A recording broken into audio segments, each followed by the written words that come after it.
Ողջույն, իմ հյուրն է Անասնաբույժ Նարէ Հակոբյանը, ում հետ այսօր կքննարկենք թափառող կենդանիների հետ կապված իրավիճակը Հայաստանում եւ թե ինչպիսի լուծումներ է առաջարկում նա։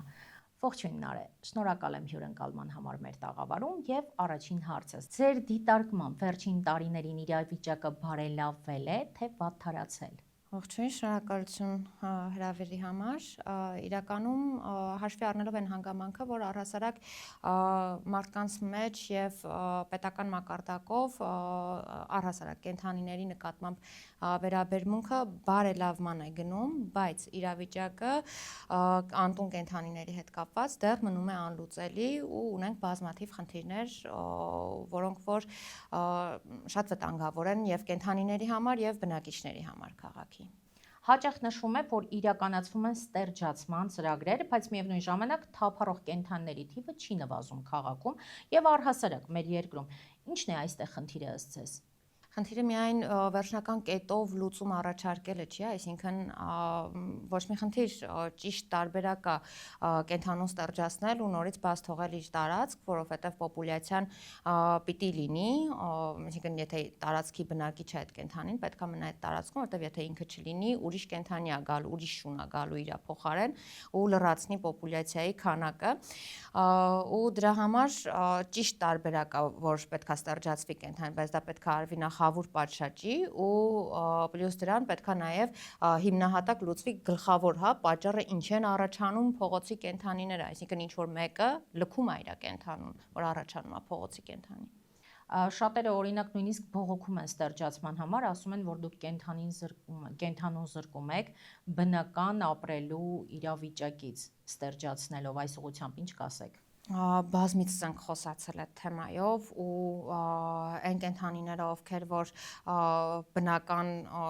հունի մեջ թողնում ենք ու կենդանիները անկանոն բազմանում են, դա ավելի շատ վնաս է կենդանու առողջության համար, կյանքի տևողության համար, որպես բժիշկ պատասխանեմ այդ հարցին, որ ամեն ծննդաբերությունը կենդանու կյանքը կրճատում է համապատասխան տարիներով,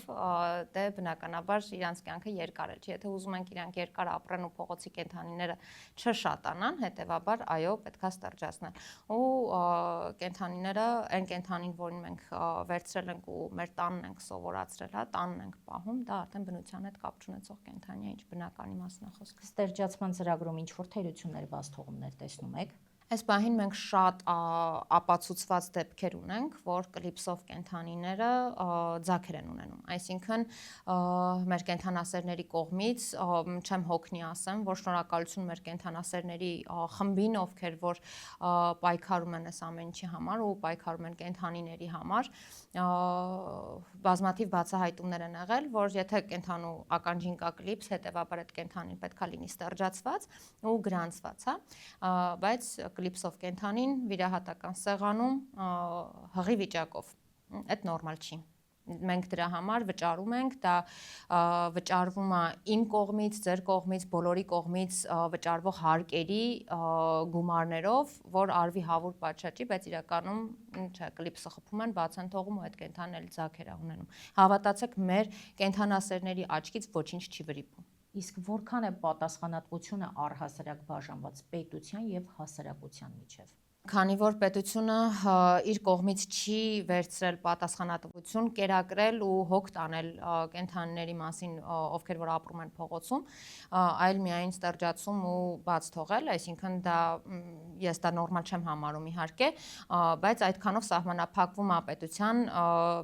մոտեցումը փողոցի կենդանիներին միայն ստերջացնել, բաց թողնել ու կա կացարան պետական, բայց իրականում մի քիչ փակ կառույց է այս վերջերս բավականին եղան խոսակցություններ, սկսեցին թույլ տալ, որ կենդանասերները մուտք ունենան եւ այլն, բայց դա պետքա լինի բաց, քանի որ դա փողոցի կենդանիներին է վերաբերվում, կենդանիներ ում պատասխանատուն բնակիչն է, շենքի բնակիչը ում հայաթուն որ ապրում է այդ կենդանին, ինքը վերցվել է, տեղափոխվել է կացարան հետևողական են լինում, բոլոր կենդանասերները հետևողական են իրանց խնամքի տակ գտնվող կենդանիների նկատմամբ ու դա դարերով եկել է, հիմա էլ տենց շարունակվելու է, դա փոխել հնարավոր չի։ Դա ուղղակի պետքա պետությունը, եթե պետությունը, արգելում է մարդուն փողոցում կենդանի կերակրել, հետեւաբար նաև պետքա լուծի փողոցում կենդանու կերակրվելու հարցը, որովհետև քաղաքը դա անտառ չի, որտեղ որ կենդանին պետքա որսով զբաղվի ու սնունդ հայթայթի, բնականաբար ինչ որ մեկը իրան պետքա կերակրի։ Բացի այն, որ պետությունը պետք է փողոցում կենդանիների կերակրման հարցը լուծի, որպիսի բանը չհասնի անհատների, այլ ինչ լուծումներ եք առաջարկում, որպիսի մենք չունենանք նմանատիպ խնդիրներ, չունենանք ագրեսիվ կենդանիներ, ամեն դեպքում կացարաններ պատկերացնում եք կամ առաջարկում եք, որ պետք է լինեն կացարաններ, որտեղ որ պետք է լինեն տվյալ կենդանիները, նրանց համար պետք է հնարավորինս ստեղծվի պայմաններ։ Ոչ միայն կացարաններ ու կացարաններն էլ միանշանակ պետքա լինեն բաց սկզբունքով,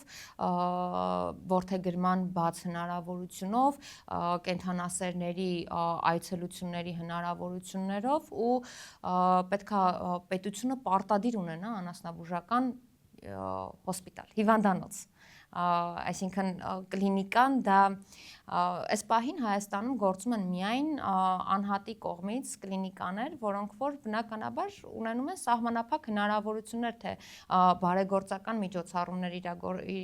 իրականացնելու նպատակով, թե իրենց գործունեությունը ծավալելու նպատակով, իրենց հնարավորություններ, օրինակ